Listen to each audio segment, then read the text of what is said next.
Hey YouTube, this is Zach with Achilles Financial, and we are back with a video where I'm going to walk through an interesting relationship between the technology sector as well as banking stocks.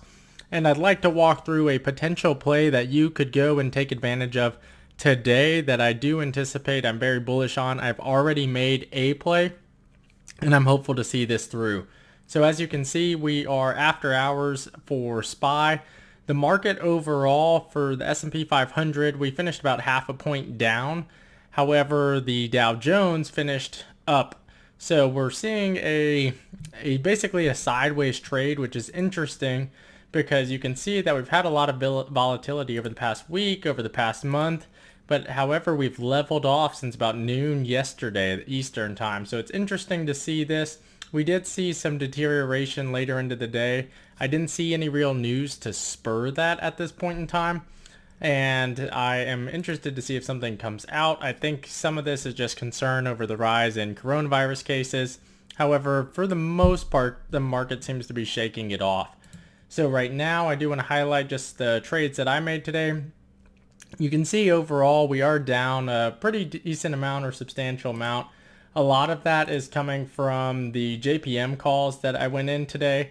In fact, it's nearly all coming from JPM. The FTAIs I've already had for a while, and then all of these I've had. So this isn't coming from today. And then obviously my 100 shares of Bank of America has gone down today as well, and that's where that 220 is coming from. Although we're still looking good on the weekly. I do want to highlight one of the trades that I referenced in yesterday's video that we went in on was the DR Horton play. Again, this was a home builder, and I ended up selling out of these this morning. I set the contract right before open at 40 cents and it was filled. What this looks like is I bought 8 at 26, 4 at 25, and I sold all 12 this morning for 40. So it was a nice little gain right there, right at 50%, a little bit higher than 50%. So I was pumped about that. It was good. And that led me into today's play. So I went in on the JP Morgan calls.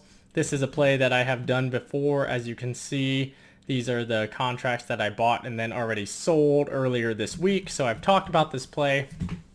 And I think that this is a really great opportunity for those of you who may be new to options investing. If you've been watching the channel, you may say, hey, I want to give this a shot. I think this is a good way to kind of get your feet wet, and I'm going to be walking through this with Bank of America as well.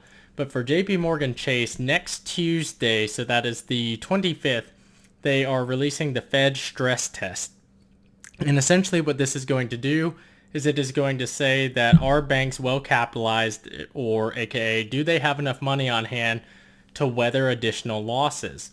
And I think what we're going to see is a resounding confidence in banks because they are in a very strong position. They came into this recession a lot stronger than they did in 2008, 2009.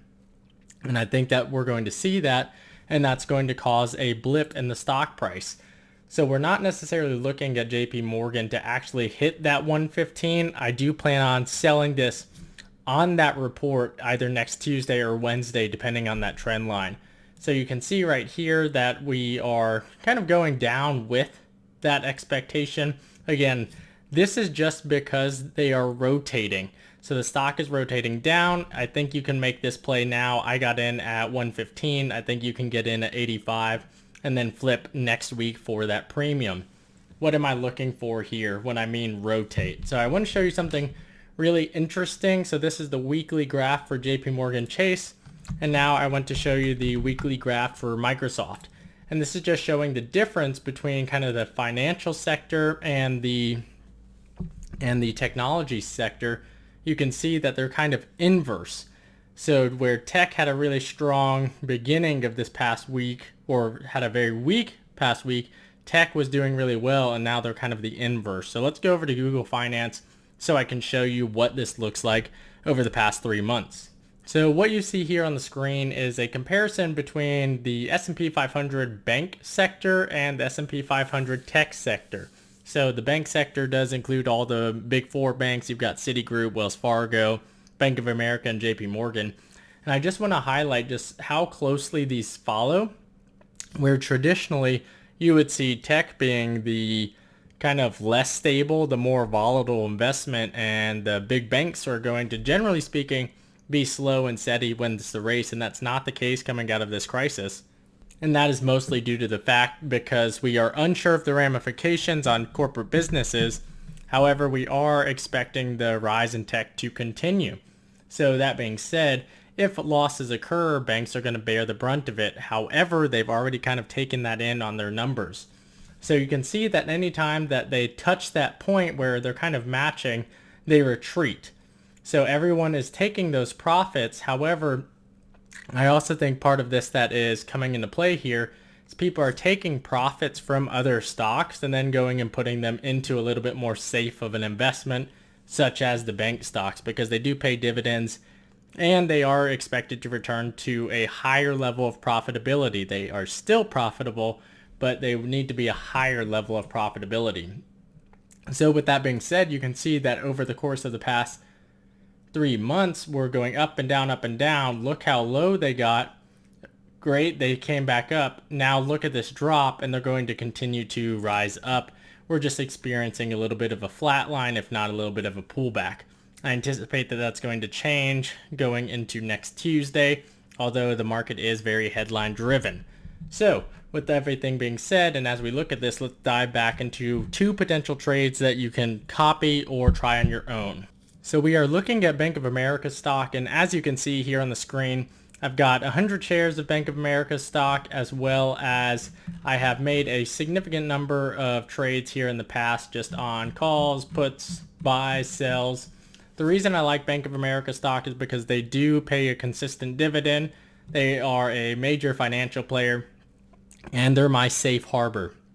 As you can see, I really bought all this stock within the past week or so.